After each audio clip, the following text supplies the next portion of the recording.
Hi friends, ಇದು mastmaga.com international bulletin ಸುತ್ತು ಜಗತ್ತು. ನಾನು ಅಮರ್ ಪ್ರಸಾದ್. 2.5 ವರ್ಷಗಳಿಂದ ನಡೀತಾ ಇರೋ ರಷ್ಯಾ ಯುಕ್ರೇನ್ ಕದನದಲ್ಲೀಗ ಮತ್ತೊಂದು ಮಹತ್ವದ ಬೆಳವಣಿಗೆಯಾಗಿದೆ.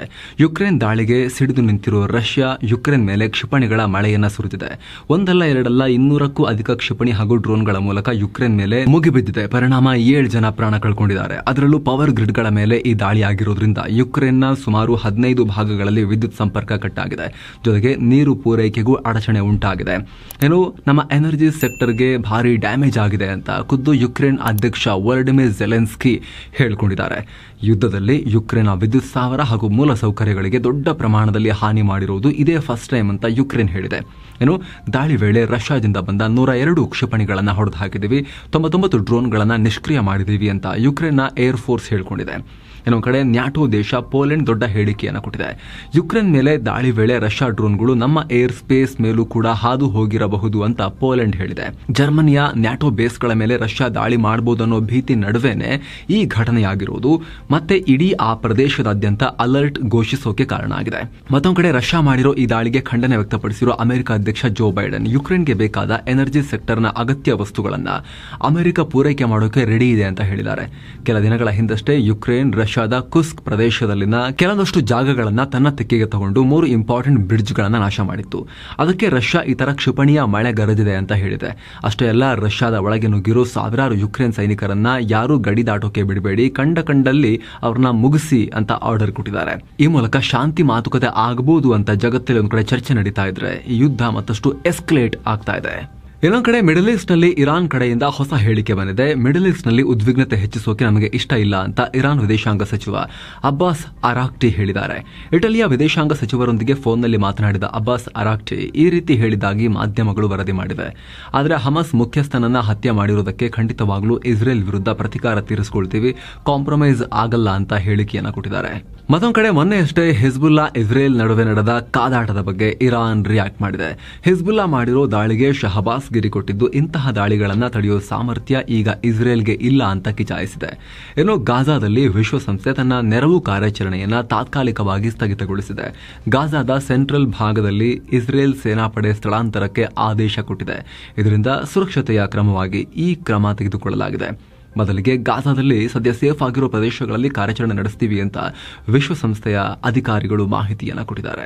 ಇತ್ತೀಚೆಗಷ್ಟೇ ಬಾಂಗ್ಲಾದಲ್ಲಿ ಜಲ ಪ್ರವಾಹ ಉಂಟಾಗಿದ್ದು ಅದಕ್ಕೆ ಭಾರತವೇ ಕಾರಣ ಅಂತ ಬಾಂಗ್ಲಾದ ಕೆಲವರು ಆರೋಪ ಮಾಡಿದ್ರು. ಆದರೆ ಭಾರತ ಸರ್ಕಾರ ಇವೆಲ್ಲ ಬರೀ ಸುಳ್ಳು, ಮಳೆಯಿಂದಾಗಿ ಈ ರೀತಿ ಆಗಿದೆ ಅಂತ ಸ್ಪಷ್ಟೀಕರಣ ಕೊಟ್ಟಿತ್ತು. ಆದರೂ ಬಾಂಗ್ಲಾ ಆರೋಪ ಮಾಡೋದನ್ನ ಮುಂದುವರಿಸಿ ಭಾರತ ನಮಗೆ ಸಹಕರಿಸ್ತಾ ಇಲ್ಲ ಅಂತ ಹೇಳಿತ್ತು. ಇದಕ್ಕೀಗ ಭಾರತ ಮತ್ತೆ ರಿಯಾಕ್ಟ್ ಮಾಡಿದೆ. ಫೇಕ್ ನ್ಯೂಸ್ಗಳು ಮೀಡಿಯಾದಲ್ಲಿ ವರದಿ ಆಗ್ತಿರೋದನ್ನ ಗಮನಿಸಿದ್ದೀವಿ. ಫರಕ್ಕಾ ಬ್ಯಾರೇಜ್ ಗೇಟ್ ಓಪನ್ ಮಾಡಿದ್ರಿಂದ ಪ್ರವಾಹ ಆಯಿತು ಅಂತ ಬಿಂಬಿಸಲಾಗ್ತಾ ಇದೆ.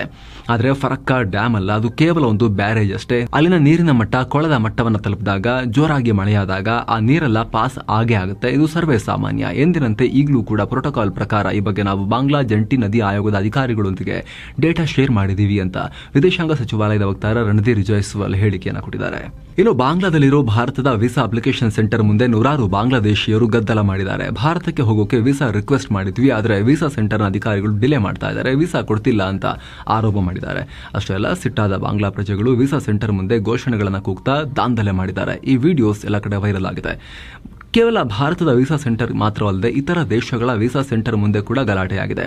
ಅಂದಹಾಗೆ ಬಾಂಗ್ಲಾದಲ್ಲಿ ಗಲಭೆಯಾಗಿ ಶೇಖ್ ಹಸೀನಾ ಅಲ್ಲಿಂದ ಕಾಲ್ಕಿತ್ತು ಭಾರತಕ್ಕೆ ಬಂದ ನಂತರ ಭಾರತದ ವೀಸಾ ಸೆಂಟರ್ ಬಾಂಗ್ಲಾದೇಶಿಯರಿಗೆ ವೀಸಾ ಕೊಡೋದನ್ನು ಸ್ವಲ್ಪ ಲಿಮಿಟ್ ಮಾಡಿತ್ತು. ಈಗ ವಿಚಾರವಾಗಿ ಗಲಾಟೆ ಶುರುವಾಗಿದೆ. ಇನ್ನು ಅಸ್ಸಾಂನ ನ್ಯಾಷನಲ್ ಇನ್ಸ್ಟಿಟ್ಯೂಟ್ ಆಫ್ ಟೆಕ್ನಾಲಜಿಯಲ್ಲಿ NITಯಲ್ಲಿ ವಿದ್ಯಾಭ್ಯಾಸ ಮಾಡ್ತಿರೋ ಬಾಂಗ್ಲಾ ವಿದ್ಯಾರ್ಥಿನಿಯೊಬ್ಬರು ತಮ್ಮ ಸೋಷಿಯಲ್ ಮೀಡಿಯಾದಲ್ಲಿ ಭಾರತ ವಿರೋಧಿ ಪೋಸ್ಟ್ ಅನ್ನು ಶೇರ್ ಮಾಡಿದ್ದಾರೆ. ಇದರಿಂದ ಆ ವಿದ್ಯಾರ್ಥಿಯನ್ನೀಗ ವಾಪಸ್ ಬಾಂಗ್ಲಾಗೆ ಅಟ್ಟಲಾಗಿದೆ. ಹೀಗಂತ ಅಸ್ಸಾಂ ಪೊಲೀಸರು ಮಾಹಿತಿಯನ್ನ ಕೊಟ್ಟಿದ್ದಾರೆ. ಈ ಎಲ್ಲ ಬೆಳವಣಿಗೆ ನಡುವೆ ಅಮೆರಿಕ ಅಧ್ಯಕ್ಷ Joe Biden PM Narendra Modi ಅವರಿಗೆ ಕಾಲ್ ಮಾಡಿದ್ದಾರೆ. ಬಾಂಗ್ಲಾ ಮತ್ತು ಯುಕ್ರೇನ್ನಲ್ಲಿನ ಪರಿಸ್ಥಿತಿ ಬಗ್ಗೆ ಇಬ್ಬರು ಡಿಸ್ಕಸ್ ಮಾಡಿದ್ದಾರೆ. ಜೊತೆಗೆ ಇತ್ತೀಚೆಗೆ ಯುಕ್ರೇನ್ ಭೇಟಿ ನೀಡಿದ ಮೋದಿ ಯುಕ್ರೇನ್ನಲ್ಲಿ ಶಾಂತಿ ಸಂದೇಶವನ್ನು ಸಾರಿ ಮಾನವೀಯ ನೆರವನ್ನ ಕೊಡೋದಾಗಿ ಘೋಷಣೆ ಮಾಡಿದ್ರು. ಈ ಸಂಬಂಧ ಬೈಡನ್ ಪ್ರಧಾನಿ ಮೋದಿಯನ್ನ ಶ್ಲಾಘಿಸಿದ್ದಾರಂತೆ. ಇನ್ನು ಮೋದಿ ಅವರ ಪೋಲೆಂಡ್ ಮತ್ತು ಯುಕ್ರೇನ್ ಭೇಟಿ ಬಗ್ಗೆ ಕೂಡ ಮಾತನಾಡಿದ್ದಾರೆ. ಬಾಂಗ್ಲಾದಲ್ಲಿ ಕಾನೂನು ಸುವ್ಯವಸ್ಥೆ ಮರುಸ್ಥಾಪಿಸುವ ಬಗ್ಗೆ ಮತ್ತು ಹಿಂದೂಗಳು ಸೇರಿ ಅಲ್ಲಿನ ಮೈನಾರಿಟಿಗಳ ಸೇಫ್ಟಿ ಬಗ್ಗೆ ಕೂಡ ಡಿಸ್ಕಸ್ ಮಾಡಲಾಗಿದೆ ಅನ್ನೋ ಮಾಹಿತಿ ಬಂದಿದೆ. ಎಂದಿನಂತೆ ಇಂಡೋ ಪ್ಯಾಸಿಫಿಕ್ ಪ್ರದೇಶದಲ್ಲಿ ಶಾಂತಿ ಮತ್ತು ಸಮೃದ್ಧಿ ಸ್ಥಾಪಿಸೋಕೆ, ಅಂದ್ರೆ ಚೀನಾ ವಿರುದ್ಧ ಒಟ್ಟಿಗೆ ಕೆಲಸ ಮಾಡೋಕೆ, ಅದನ್ನ ಬಾಯ್ಬಿಟ್ಟು ಹೇಳಿಲ್ಲ ಅಷ್ಟೇ, ಎರಡೂ ರಾಷ್ಟ್ರಗಳು ಒಟ್ಟಿಗೆ ಕೆಲಸ ಮಾಡೋದಾಗಿ ಬೈಡನ್ ಹೇಳಿಕೊಂಡಿದ್ದಾರೆ. ಇತ್ತೀಚೆಗಷ್ಟೇ ಪೋಲೆಂಡ್ ಮತ್ತು ಯುಕ್ರೇನ್ಗೆ ಭೇಟಿ ನೀಡಿ ಬಂದಿರೋ ಪಿಎಂ ನರೇಂದ್ರ ಮೋದಿ ಶೀಘ್ರದಲ್ಲಿ ಸಿಂಗಪುರ್ಗೆ ಭೇಟಿ ನೀಡಲಿದ್ದಾರೆ. ಈ ಸಂಬಂಧ ಉಭಯ ದೇಶಗಳ ಹಿರಿಯ ಸಚಿವರುಗಳ ನಡುವೆ ಹೈ ಲೆವೆಲ್ ಮೀಟಿಂಗ್ ನಡೆದಿದೆ. ಹೀಗಂತ ಸಿಂಗಪುರ್ನ ವಿದೇಶ ಸಚಿವ ವಿವಿಯನ್ ಬಾಲಕೃಷ್ಣನ್ ಹೇಳಿದ್ದಾರೆ. ಭೇಟಿ ವೇಳೆ ಸೆಮಿಕಂಡಕ್ಟರ್ ಉತ್ಪಾದನೆ, aviation, maritime, digital, skill development, health care ಹೀಗೆ ಹಲವು ಕ್ಷೇತ್ರಗಳಲ್ಲಿ ಎರಡು ರಾಷ್ಟ್ರಗಳ ದ್ವಿಪಕ್ಷೀಯ ಸಹಕಾರವನ್ನು ಜಾಸ್ತಿ ಮಾಡೋಕೆ ಮಾತುಕತೆಯಾಗತ್ತೆ, ಒಪ್ಪಂದ ಆಗತ್ತೆ ಅನ್ನೋ ಮಾಹಿತಿ ಬರ್ತಾ ಇದೆ. ಏನೋ ಪಾಕಿಸ್ತಾನದಿಂದ ಮತ್ತೆ ಭಾರತದ ಪ್ರಧಾನಿಯ ಗುಣಗಾನ ಮುಂದುವರೆದಿದೆ. ಮೋದಿ ತರಹದ ಲೀಡರ್ ಸಿಕ್ಕರೆ ಪಾಕಿಸ್ತಾನಕ್ಕೆ ಬೆನಿಫಿಟ್ ಆಗುತ್ತೆ ಅಂತ ಪಾಕ್ ಮೂಲದ American business man Sajid Tarar ಅನ್ನೋರು ಓಪನ್ ಆಗಿ ಹೇಳಿಕೆಯನ್ನು ಕೊಟ್ಟಿದ್ದಾರೆ. ಮೋದಿಯ ನೇಷನ್ ಫಸ್ಟ್ ಪಾಲಿಸಿ, ಅವರ ರಾಷ್ಟ್ರೀಯತೆಯ ನೀತಿಯಿಂದಾಗಿ ಭಾರತದಲ್ಲಿರೋ ಭಾರತೀಯರಿಗೆ ಹಾಗೂ ಅಮೆರಿಕದಲ್ಲಿರೋ ಭಾರತೀಯರಿಗೆ ಒಳ್ಳೆಯದಾಗಿದೆ. ಮೋದಿ ಲೀಡರ್ಶಿಪ್ ಅಡಿಯಲ್ಲಿ ಭಾರತದಲ್ಲಿ ಮಹತ್ವದ ಬೆಳವಣಿಗೆಗಳು ಆಗಿವೆ. ಅದರಿಂದ ಪಾಕಿಸ್ತಾನದಲ್ಲೂ ಇಂಥ ಲೀಡರ್ ಸಿಕ್ಕರೆ ಪಾಕಿಸ್ತಾನಕ್ಕೂ ಅನುಕೂಲ ಆಗುತ್ತೆ ಅನ್ನೋ ಹೇಳಿಕೆಯನ್ನು ಕೊಟ್ಟಿದ್ದಾರೆ. ಈ ಹಿಂದೆ ಇಮ್ರಾನ್ ಖಾನ್ ಈ ರೀತಿ ಬಹಿರಂಗವಾಗಿ ಗುಣಗಾನ ಮಾಡಿ ಒಂಥರ ಪಾಕಿಸ್ತಾನದವರಿಗೆ ನೋಡಿ ನೀವೆಂತ ಸರ್ಕಾರನ ಆಯ್ಕೆ ಮಾಡ್ಕೊಂಡಿದ್ದೀರಿ ಅಂತ ಕಾಲೆಳೆಯೋ ಪ್ರಯತ್ನವನ್ನ ಮಾಡ್ತಾ ಇದ್ರು. ಈಗ ಈ ಬಿಸಿನೆಸ್ ಮನ್ ಸರದಿ. ಸುಡಾನ್ನಲ್ಲಿ ದೊಡ್ಡ ಅನಾಹುತ ಆಗಿದೆ. ಧಾರಾಕಾರ ಮಳೆಗೆ ಅಣೆಕಟ್ಟು ಒಡೆದು ಭಾರೀ ಜಲಪ್ರವಾಹ ಉಂಟಾಗಿದೆ. ಇದುವರೆಗೂ ಕನಿಷ್ಠ 60ಕ್ಕೂ ಅಧಿಕ ಜನ ಪ್ರಾಣವನ್ನ ಕಳ್ಕೊಂಡಿದ್ದಾರೆ. 20 ಹಳ್ಳಿಗಳು ಸಂಪೂರ್ಣವಾಗಿ ಜಲಾವೃತವಾಗಿವೆ. ಅಲ್ಲಿನ ಪೂರ್ವ ಭಾಗದ ಅರ್ಬತ್ ಅನ್ನೋ ಅಣೆಕಟ್ಟು ಒಡೆದು ಹೋಗಿರೋದ್ರಿಂದ ಈ ಘಟನೆ ಆಗಿದೆ. ಸುಮಾರು 50,000 ಜನ ಮನೆ ಮಠ ಕಳ್ಕೊಂಡು ಸಂಕಷ್ಟಕ್ಕೀಡಾಗಿದ್ದಾರೆ. ಹೀಗಾಗಿ ಈ ಜನರನ್ನೆಲ್ಲ ಸರ್ಕಾರದ ರಕ್ಷಣಾ ತಂಡಗಳು ಬೇರೆ ಕಡೆಗೆ ಸ್ಥಳಾಂತರ ಮಾಡ್ತಾ ಇವೆ. ಈ ಅವಘಡದಿಂದಾಗಿ 150ರಿಂದ 200 ಜನ ನಾಪತ್ತೆ ಕೂಡ ಆಗಿದ್ದಾರೆ ಅನ್ನೋ ಮಾಹಿತಿ ಲಭ್ಯ ಆಗ್ತಾ ಇದೆ. ಅಂದಹಾಗೆ ವಾಡಿಕೆಗಿಂತ ಮುಂಚೆನೆ ಸುರಿದ ಮಳೆಯಿಂದಾಗಿ ಈ ಡ್ಯಾಂ ಮೊದಲೇ ಕುಸಿಯೋಕೆ ಶುರುವಾಗಿತ್ತು ಅಂತ ಅಲ್ಲಿನ ಅಧಿಕಾರಿಗಳು ಹೇಳಿದ್ದಾರೆ. ಆದರೆ ಸುಡನ್ನಲ್ಲಿ ಕಳೆದ ವರ್ಷ ಏಪ್ರಿಲ್ನಿಂದ ಪ್ಯಾರಾಮಿಲಿಟರಿ ಹಾಗೂ ಸುಡನ್ ಸೇನೆ ನಡುವೆ ಸಂಘರ್ಷ ಶುರುವಾದಾಗಿನಿಂದ ಹಲವು ಅಣೆಕಟ್ಟೆಗಳು ದುರಸ್ತಿಯ ಹಂತದಲ್ಲಿವೆ, ಒಂಥರ ಶಿಥಿಲಗೊಂಡಿವೆ. ಅದರ ಮಧ್ಯೆನೇ ಈ ಘಟನೆಯಾಗಿ ಅನಾಹುತ ಆಗೋಗಿದೆ. ಅಚ್ಚರಿಯ ಬೆಳವಣಿಗೆಯಲ್ಲಿ ಭಾರತದಲ್ಲಿ ಟೆಲಿಗ್ರಾಮ್ ಆಪ್ ಅನ್ನ ಬ್ಯಾನ್ ಮಾಡೋ ಸಾಧ್ಯತೆ ಇದೆ ಅಂತ ಹೇಳಲಾಗಿದೆ. ಸುಲಿಗೆ ಹಾಗೂ ಜೂಜಾಟ ನಡೆಸಿದ ಆರೋಪದ ಮೇಲೆ ಟೆಲಿಗ್ರಾಮ್ ಆಪ್ ಅನ್ನ ಕೇಂದ್ರ ಸರ್ಕಾರ ತನಿಖೆ ನಡೆಸ್ತಾ ಇದೆ. ತನಿಖೆ ಆಧಾರದ ಮೇಲೆ ಕಂಪನಿ ವಿರುದ್ಧ ಕೇಂದ್ರದ ಎಲೆಕ್ಟ್ರಾನಿಕ್ಸ್ ಮತ್ತು ಮಾಹಿತಿ ತಂತ್ರಜ್ಞಾನ ಸಚಿವಾಲಯ ಮುಂದಿನ ಕ್ರಮ ಕೈಗೊಳ್ಳುತ್ತೆ ಅನ್ನೋ ಮಾಹಿತಿ ಸಿಕ್ಕಿದೆ. ಕೆಲ ವರದಿಗಳ ಪ್ರಕಾರ ಬ್ಯಾನ್ ಕೂಡ ಮಾಡಬಹುದು ಅಂತ ಹೇಳಲಾಗ್ತಾ ಇದೆ. ಭಾರತದಲ್ಲಿ ಟೆಲಿಗ್ರಾಮ್ ಆಪ್ ಬಳಸೋ ನೋಂದಾಯಿತ ಸದಸ್ಯರು 50 ಲಕ್ಷ ಇದ್ದಾರೆ. ಇನ್ನು ಟೆಲಿಗ್ರಾಮ್ನ ಅಕ್ರಮ ಚಟುವಟಿಕೆಗಳನ್ನು ತಡೆಯೋಕೆ ವಿಫಲರಾಗಿದ್ದಾರೆ ಅಂತ ಟೆಲಿಗ್ರಾಮ್ ಸಿಇಒ ಪವೆಲ್ ಡುರೋ ಅವರನ್ನ ಆಗಸ್ಟ್ 24ನೇ ತಾರೀಕು ಪ್ಯಾರಿಸ್ನಲ್ಲಿ ಅರೆಸ್ಟ್ ಮಾಡಲಾಗಿತ್ತು. ಅದರ ಬೆನ್ನಲ್ಲೇ ಟೆಲಿಗ್ರಾಮ್ ವಿರುದ್ಧ ಕೇಂದ್ರ ಸರ್ಕಾರ ತನಿಖೆ ನಡೆಸ್ತಾ ಇದೆ.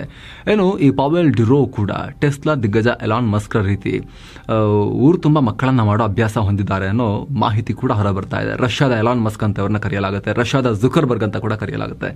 100ಕ್ಕೂ ಅಧಿಕ ಬಯಾಲಜಿಕಲ್ ಮಕ್ಕಳ ತಂದೆಯಾಗಿದ್ದಾರೆ. ಕಳೆದ 15 ವರ್ಷಗಳಿಂದ ವೀರ್ಯದಾನ ಮಾಡ್ಕೊಂಡು ಬರ್ತಾ ಇದ್ದು ಸುಮಾರು 100ಕ್ಕೂ ಅಧಿಕ ಮಕ್ಕಳ ತಂದೆಯಾಗಿರೋ ಬಗ್ಗೆ ಕಳೆದ ಜುಲೈನಲ್ಲಿ ಅವರೇ ಹೇಳ್ಕೊಂಡಿದ್ರು. ಮೆಟಾ ಸಿಇಒ ಮಾರ್ಕ್ ಜಕರ್ಬರ್ಗ್ ಇದೀಗ ಅಮೆರಿಕದ ಬೈಡೆನ್ ಸರ್ಕಾರದ ವಿರುದ್ಧ ದೊಡ್ಡ ಆರೋಪ ಮಾಡಿದ್ದಾರೆ. ತಮ್ಮ ಮೆಟಾ ಪ್ಲಾಟ್ಫಾರ್ಮ್ನಲ್ಲಿ ಕೆಲವೊಂದು ಕಾಂಟೆಂಟ್ಗಳನ್ನು ಸೆನ್ಸಾರ್ ಮಾಡುವಂತೆ ಬೈಡೆನ್ ಸರ್ಕಾರ ಪ್ರೆಷರ್ ಹಾಕಿತ್ತು ಅಂತ ಹೇಳಿದ್ದಾರೆ. ಅಮೆರಿಕದ ಸಂಸತ್ತಿಗೆ ಜಕರ್ಬರ್ಗ್ ಪತ್ರ ಬರೆದಿದ್ದು ಅದರಲ್ಲಿ 2021ರಲ್ಲಿ ಬೈಡೆನ್ ಸರ್ಕಾರದ ಹಿರಿಯ ಅಧಿಕಾರಿಗಳು ಕೊರೋನಾ ಸಂಬಂಧಿತ ಕಾಂಟೆಂಟ್ಗಳನ್ನು ಸೆನ್ಸಾರ್ ಮಾಡಿ ಅಂತ ನಮ್ಮ ತಂಡಕ್ಕೆ ಪ್ರೆಷರ್ ಹೇರಿದ್ರು. ಇದಕ್ಕೆ ನಮ್ಮ ತಂಡ ಒಪ್ಪದೇ ಇದ್ದಾಗ ತೀವ್ರ ಹತಾಶೆಯನ್ನು ವ್ಯಕ್ತಪಡಿಸಿದ್ರು. ಈ ರೀತಿ ಸರ್ಕಾರ ಪ್ರೆಷರ್ ಹೇರೋದು ತಪ್ಪು ಹಾಗೂ ನಾವು ಇದರ ಬಗ್ಗೆ ಹೆಚ್ಚು ಓಪನ್ ಆಗಿ ಮಾತನಾಡಲಿಲ್ಲ ಅನ್ನೋ ಪಶ್ಚಾತ್ತಾಪ ನಮಗಿದೆ ಅಂತ ಮಾರ್ಕ್ ಜಕರ್ಬರ್ಗ್ ಆರೋಪ ಮಾಡಿದ್ದಾರೆ. ವಿಶ್ವದ ಅತ್ಯಂತ ಭಯಾನಕ ದೇಶಗಳ 2024ರ ಲಿಸ್ಟ್ ಹೊರಬಿದ್ದಿದೆ. ಗ್ಲೋಬಲ್ ಪೀಸ್ ಇಂಡೆಕ್ಸ್ ವರದಿ ಮಾಡಿರೋ ಈ ಲಿಸ್ಟ್ನಲ್ಲಿ ಯೆಮನ್, ಅಫ್ಘಾನಿಸ್ತಾನ್ ಮತ್ತು ಸುಡಾನ್ಗಳು ಟಾಪ್ನಲ್ಲಿವೆ. ಯುದ್ಧ, ಹಿಂಸಾಚಾರ, ರಾಜಕೀಯ ಅಸ್ಥಿರತೆ ಹೀಗೆ ಹಲವು ಘಟನಾವಳಿಗಳನ್ನು ಆಧರಿಸಿ ಒಟ್ಟು 163 ರಾಷ್ಟ್ರಗಳ ಪಟ್ಟಿ ಮಾಡಲಾಗಿದೆ. ಉಳಿದಂತೆ democratic republic of Congo, Russia, Ukraine, Syria, Mali ದೇಶಗಳು ಕೂಡ ಈ ಪಟ್ಟಿಯಲ್ಲಿ ಮುಂಚೂಣಿ ರಾಷ್ಟ್ರಗಳಾಗಿವೆ.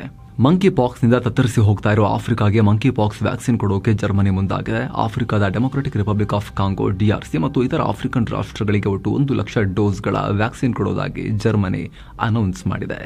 ಆಸ್ಟ್ರೇಲಿಯಾದ ಡಾರ್ವಿನ್ ಪ್ರದೇಶದಲ್ಲಿ ಪ್ರಬಲ ಭೂಕಂಪ ಉಂಟಾಗಿದೆ. ರಿಕ್ಟರ್ ಮಾಪಕದಲ್ಲಿ 5.9ರ ತೀವ್ರತೆ ದಾಖಲಾಗಿದೆ. 62 ಕಿಲೋಮೀಟರ್ ಆಳದಲ್ಲಿ ಭೂಕಂಪದ ಕೇಂದ್ರ ಬಿಂದು ಪತ್ತೆಯಾಗಿದ್ದು ಘಟನೆಯಲ್ಲಿ ಸಾವು ನೋವುಗಳಾಗಿರೋ ಬಗ್ಗೆ ಇನ್ನಷ್ಟೇ ಸ್ಪಷ್ಟ ಮಾಹಿತಿ ಲಭ್ಯವಾಗಬೇಕಾಗಿದೆ. ಸೊ ಫ್ರೆಂಡ್ಸ್, ಇದಾಗಿತ್ತು ಇವತ್ತಿನ ಜಗತ್ತಿನ ಸುತ್ತಾಟ. ಮತ್ತೆ ಭೇಟಿಯಾಗ್ತಿರೋಣ. ನಮಸ್ತೆ.